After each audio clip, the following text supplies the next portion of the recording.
Hello friends, मैं हूं doctor Priyansh Sain, skin specialist and trichologist, Aditya skin clinic and laser centre, Vadodara, Gujarat. मैं हूं life member IADVL, Indian association of dermatologist, venereologist and लेप्रोलॉजिस्ट।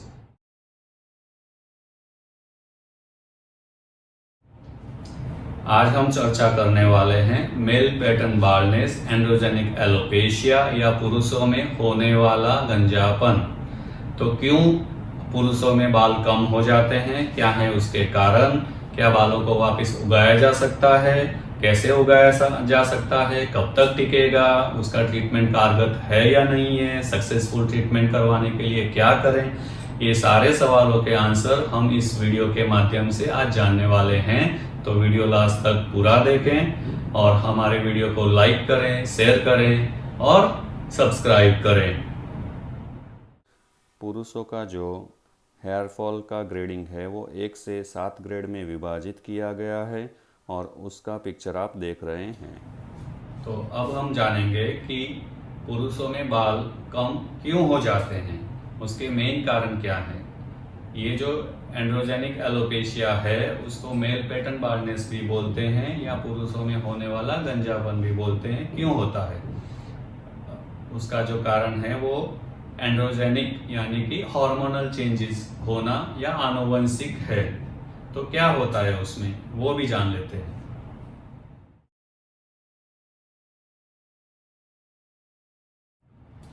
Hair के बारे में जो जानकारी अभी तक है उसमें हेयर एक साइकिल में चलता है, हेयर ग्रो होता है, हेयर वहां पे रुकता है और हेयर झड़ता है। तो क्या है ये साइकिल, उसको हम लोग बोलते हैं हेयर साइकिल। और हेयर साइकिल को 3 भाग में विभाजित किया गया है, जिसको एनाजन, कैटाजन एंड टिलोजन उस नाम से जानते हैं। अब एनाजन जो है उसको ग्रोथ, जो हेयर का ग्रोथ है वो एनाजन फेज में होता है, उसको ग्रोथ साइकिल भी बोलते हैं। और नॉर्मली उसका जो पीरियड है वो 2 साल से लेके 6 या 8 साल तक भी हो सकता है। तो जब तक एनाजन फेज अपने हेयर में चलता है तब तक हेयर लंबा होता रहता है। जब एनाजन फेज खत्म हो जाता है तो हेयर वहां से दूसरे फेज में कन्वर्ट होता है। और जो दूसरा फेज है उसको कैटाजन फेज बोलते हैं। कैटाजन फेज में हेयर वहां पे स्टेबल रहता है, वहां उसका जो पीरियड है वो है 2 से 3 सप्ताह।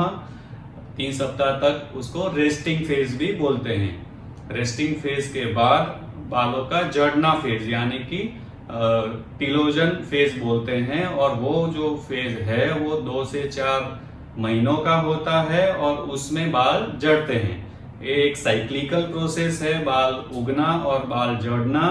तो साइक्लिकल प्रोसेस के हिसाब से सभी ह्यूमन बीइंग में जो ह्यूमन हेयर हैं वो इस साइकिल को फॉलो करते हैं। उसको एक एग्जांपल से अगर हम समझना चाहें तो सिर के जो बाल का एनाजन फेज है वो अपना ग्रोइंग फेज हो गया। ग्रोइंग फेज का मतलब है कि जितना जिनका एनाजन फेज होगा इतना बाल लंबा हो सकता है।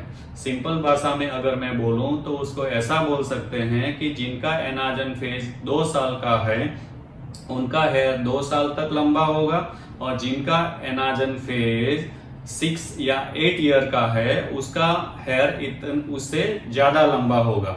नॉर्मली हम लोग देखते हैं कि कई लोगों के बाल जनरली लेडीज में पाया गया है कि शोल्डर तक ही रहते हैं, उसके बाद नहीं बढ़ते हैं। तो उनका एनाजन फेज 2 साल का या 3 साल का होता है। और कई लेडीज में हम लोग ऐसा देखते हैं कि उनके बाल घुटनों तक लंबे होते हैं। उसका मतलब है उनका एनाजन फेज हेयर का ऑलमोस्ट 6 to 8 ईयर्स है। तो जब तक उनका एनाजन फेज है वो हेयर वहां तक लंबा होता है। तो ये था हेयर साइकिल, ये सब ह्यूमन हेयर में होता है। अगर दूसरा आप एग्जांपल जानना चाहें तो एक आईब्रो का हेयर ले लीजिए। आईब्रो का हेयर जो है उसका एनाजन फेज है 3 से 4 सप्ताह। उसका मतलब है 1 महीना, 1 महीने में वो सिंक्रोनाइज तरीके से बाल वहां से निकल जाता है और दूसरा बाल वहां पे आ जाता है। हमको आईब्रो के हेयर कभी कट नहीं करवाने रहते, उसका कारण भी ये एक हेयर साइकिल है।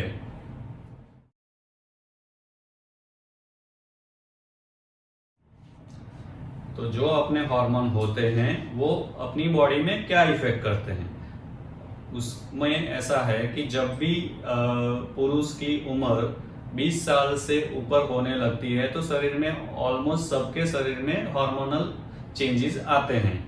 कई बार ये हार्मोन बॉडी के बदलाव के लिए बहुत अच्छे होते हैं, उसको टेस्टोस्टेरोन बोलते हैं या डाइहाइड्रोक्सी टेस्टोस्टेरोन बोलते हैं।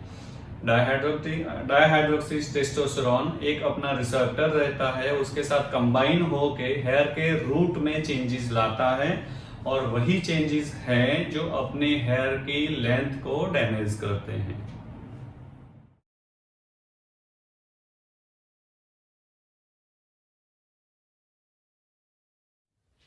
तो नॉर्मली जब ये हेयर के ऊपर ये हार्मोन एक्ट करते हैं तो अपना जो मोटा या लंबा हेयर होता है वो छोटे हेयर में या पतले हेयर में कन्वर्ट हो जाता है, उसको हम लोग बोलते हैं विलस हेयर। तो अगर आपने देखा होगा आपके सिर में तो जो साइड के बाल हैं वो तो काफी बढ़ते हैं और सेंटर वाले जो बाल हैं वो बढ़ना रुक जाता है या वो इतना ग्रोथ नहीं हो पाता जितना साइड का या पीछे का हेयर का एक बेल्ट ग्रो होता रहता है। तो उसमें हार्मोनल चेंजेस मेन पार्टिसिपेट करता है। इसके लिए ऐसा होता है जो लंबा घना बाल है वो छोटे या पतले बाल में कन्वर्ट हो जाता है।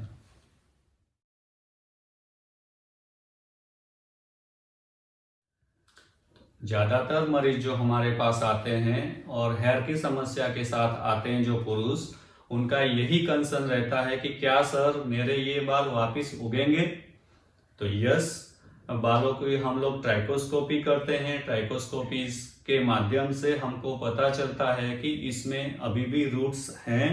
अगर छोटे रूट्स होते हैं तो उसमें वापिस स्टिमुलेटर बोलते हैं, वापिस स्टिमुलेटर टैबलेट्स भी आते हैं, वो दे के उसको वापिस उसका एनाजन फेज को बढ़ाया जा सकता है।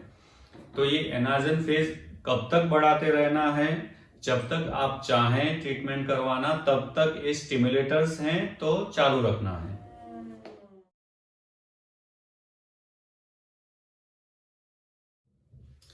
अभी हम लोग कुछ हमारे ही पेशेंट जो अच्छे होके गए हैं उनके पिक्चर देखेंगे, जिसको pre picture and post picture दोनों पिक्चर हमने बिफोर आफ्टर के साथ में लगाए हैं। तो ये हमारे ही मरीज हैं जो अच्छे होके गए हैं। इसका मतलब ये है कि यस, दवाई इसमें काम करती है और हेयर को वापिस स्टिमुलेट किया जा सकता है। केस नंबर 1, हेयरफॉल का कारण है आनुवंशिक। ट्रीटमेंट का ड्यूरेशन है 9 मंथ और ट्रीटमेंट दिया गया है खाने वाली दवाई, लगाने वाली दवाई। केस नंबर 2, उम्र 65 ईयर, हेयरफॉल का कारण है उम्र के कारण होने वाले बदलाव, रीग्रोथ 6 मंथ। केस नंबर 3, उम्र 23 ईयर, हेयरफॉल का कारण है डैंड्रफ एंड इरिटेशन, हेयरफॉल का ट्रीटमेंट दिया गया और जो बदलाव आए उसका ड्यूरेशन है 3 to 6 month. Case number 4, hair fall का कारण है माल न्यूट्रिशन या विटामिन डेफिशिएंसी, ट्रीटमेंट का ड्यूरेशन है ऑलमोस्ट 5 मंथ, रिजल्ट्स दिख रहे हैं। Case number 5, grade 7 baldness, almost सारे हेयर चले गए थे, खाने वाली और लगाने वाली दवाई से ही रिजल्ट बहुत अच्छे आए हैं। ट्रीटमेंट ड्यूरेशन है 1.5 ईयर। केस नंबर 6, इन्होंने कहीं और से हेयर ट्रांसप्लांट करवाया था, उसके बाद में हेयर ग्रोथ कम हो गया था। ट्रीटमेंट खाने वाली दवाई, लगाने वाली दवाई, ड्यूरेशन 8 to 9 मंथ, रिजल्ट काफ़ी अच्छे आए हैं। नंबर 7, आनुवंशिक है कारण, treatment duration 7 month, results are good. Case number 8, कोई आनुवंशिक हिस्ट्री नहीं थी, कोई विटामिन डेफिशिएंसी नहीं थी, ट्रीटमेंट दिया गया almost over the period of 6 month, result बहुत अच्छे आए because of hair stimulator and लगाने वाली दवाई। केस नंबर 9, 17 ईयर का ये लड़का है, उसमें हेयरफॉल का कारण था विटामिन डेफिशिएंसी, ट्रीटमेंट दिया गया over the period of 9 month, result बहुत अच्छे आए। तो लास्ट में हम लोग ये जानकारी ले लेते हैं कि मेल पैटर्न बाल्डनेस को कैसे अच्छा कर सकते हैं। इसके लिए जो भी लगाने वाली दवाई है, खाने वाली दवाई है, लगाने वाली दवाइयों में हेयर स्टिमुलेटर्स रहते हैं जो स्कैल्प का ब्लड फ्लो बढ़ाने के लिए काम करते हैं। और वही स्टिमुलेटर आपको मेंटेनेंस में भी उसके कम डोजेस हम लोग चालू रखवाते हैं, जो आपका एनाजन फेज रहता है हेयर का उसको मेंटेन करता है। उसके लिए हम लोग शैम्पू देते हैं, ऑयल देते हैं, और जरूरत है तो खाने वाली टैबलेट भी देते हैं।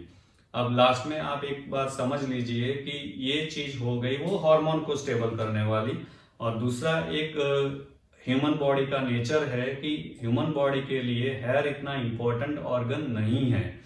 तो जब भी कोई हम न्यूट्रिशन लेते हैं तो वो न्यूट्रिशन बॉडी अपने पहले इम्पोर्टेंट ऑर्गन में डिस्ट्रीब्यूट करता है।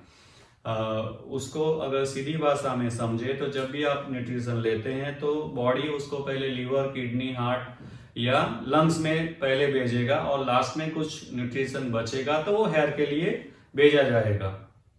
तो इसको जिस भी मरीज में अगर न्यूट्रिशन की थोड़ी सी भी मात्रा कम होगी तो बॉडी वहां पे सप्लाई नहीं करता है, इसलिए हेयर फॉल बहुत ज्यादा हो जाता है। तो जो लोग डाइटिंग करते हैं या जिनके अंदर विटामिन की डेफिशिएंसी है, मिनरल्स की डेफिशिएंसी है, वो लोगों की हेयर फॉल की समस्या इसमें ज्यादा रहेगी। जो लोग स्मोकिंग या अल्कोहल करते हैं उसमें भी हेयर फॉल की समस्या पाई गई है। स्मोकिंग में जो निकोटीन रहता है वो हेयर की छोटी छोटी नस में डिपॉजिट हो जाता है और हेयर तक ब्लड फ्लो नहीं पहुंच सकता है। तो कृपया इसमें जो ध्यान रखने वाली चीजें हैं, स्मोकिंग, अल्कोहल ना करें और ज़्यादा स्ट्रेस ना लें, रेगुलर एक्सरसाइज करें, योगा करें, अपने लाइफ शेड्यूल को रूटीन में रखें। ये हो गया आपका मेडिकल लाइन ऑफ ट्रीटमेंट, जिसमें hair stimulator, oral medicine and nutrition therapy. उसके बाद जब जो लोगों को इन दवाइयाँ या स्टिमुलेटर से इफेक्ट नहीं आता है तो इसके आगे के लेवल के ट्रीटमेंट भी अवेलेबल हैं, जिसमें हम लोग डर्मा रोलर करते हैं, PRP करते हैं, प्लेटलेट रिच प्लाज्मा। उसके बाद आएगा लो लाइट लेसर थेरापी, जिसमें हेयर स्टिमुलेटर लेसर भी आ गए हैं, और लास्ट में हेयर टैटूइंग करते हैं। तो ये सारे ट्रीटमेंट सर्जरी करवाएं उसके पहले के हैं। जो लोग इसमें ये सारे ट्रीटमेंट करवा चुके हैं और जिनको इससे फायदा नहीं होता है, उसके बाद लास्ट एक सर्जिकल ऑप्शन है जिसमें हेयर ट्रांसप्लांट करते हैं। आज हमने हेयर के लिए चर्चा किया। हमें आशा है कि इसमें से कुछ चीज़ें काफ़ी लोगों को हेल्प करेगी। अगर आपको कोई कंफ्यूजन है, कोई क्वेरी है हेयर साइकिल के बारे में, हेयर ग्रोथ के बारे में, तो हमें कमेंट बॉक्स में लिखें। हम प्रयत्न करेंगे कि आपकी क्वेरी को सॉल्व कर सकें। Thank you very much. Last में हमारे contact detail: clinic 1 Manjalpur Vadodara, clinic 2 Waghodia road Dex plaza Vadodara. हम लोग ऑनलाइन ट्रीटमेंट भी देते हैं, उसके कॉन्टैक्ट इसमें दिए गए हैं, आप हमसे अप्रोच कर सकते हैं। ये है standard disclaimer from Aditya skin clinic and lesser centre, doctor Priyank Sen. Kindly like, share and subscribe our channel.